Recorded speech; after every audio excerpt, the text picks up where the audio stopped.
Está aqui a doutora Franciele Schneiders, cardiologista, com a gente ao vivo aqui no estúdio do Balanço Geral. Obrigado, doutora, pela visita. Primeiramente, boa tarde, tudo bom?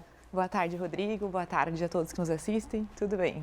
Vamos lá, falar de pressão alta, pressão baixa. O que tem a ver o coração com essa história toda aí, doutor? Explica pra gente, né, e o porquê dessas alterações da nossa pressão e o que isso tem a ver, né, com o nosso coração tão vital aí pra gente. Então, a pressão, ela é a principal alteração relacionada a problemas cardiovasculares. Então, controlar a nossa pressão é essencial para ao longo do nosso envelhecimento não termos problemas como infarto, desenvolvimento de coração fraco. Então, controlar dela é muito importante. E as nossas escolhas alimentares em relação à atividade física, o controle do peso influenciam muito nessa nossa pressão arterial.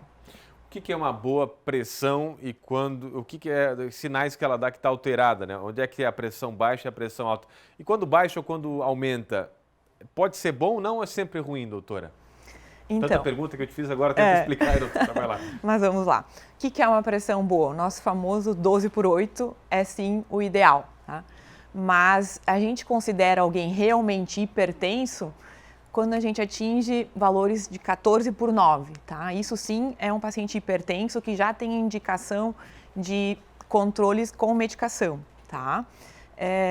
A pressão baixa demais, a gente só chama ela de baixa demais quando o paciente realmente tem sintomas, né? Quando o paciente sente tontura, dificuldade para caminhar, quando isso atrapalha as atividades diárias. Se não, não existe um valor que seria baixo demais, apenas se o paciente estiver apresentando sintomas.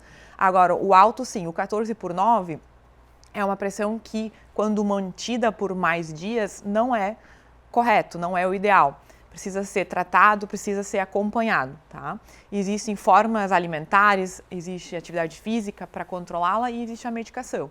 E valores acima de 18, 19, sim, nos preocupam ainda mais, porque elas podem levar a um infarto, um acidente vascular cerebral e causar problemas mais sérios.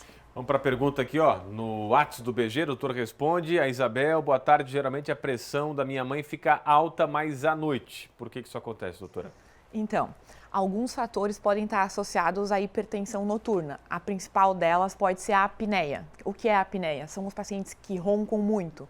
Isso sempre tem que ser um sinal de alerta. Esse paciente precisa investigar presença de apneia. Isso é a principal causa de hipertensão noturna.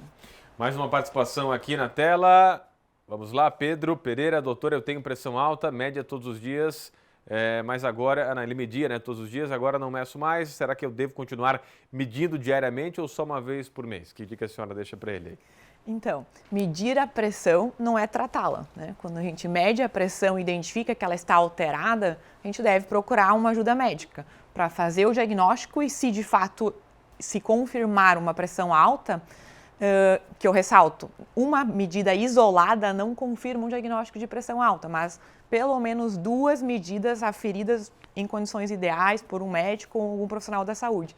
Então, ele deve sim procurar algum médico, um clínico geral, um cardiologista, para tratá-la. Ficar medindo apenas não vai resolver o problema do paciente. Tá vendo, Pedro? Cuida desse coração aí, Pedrão.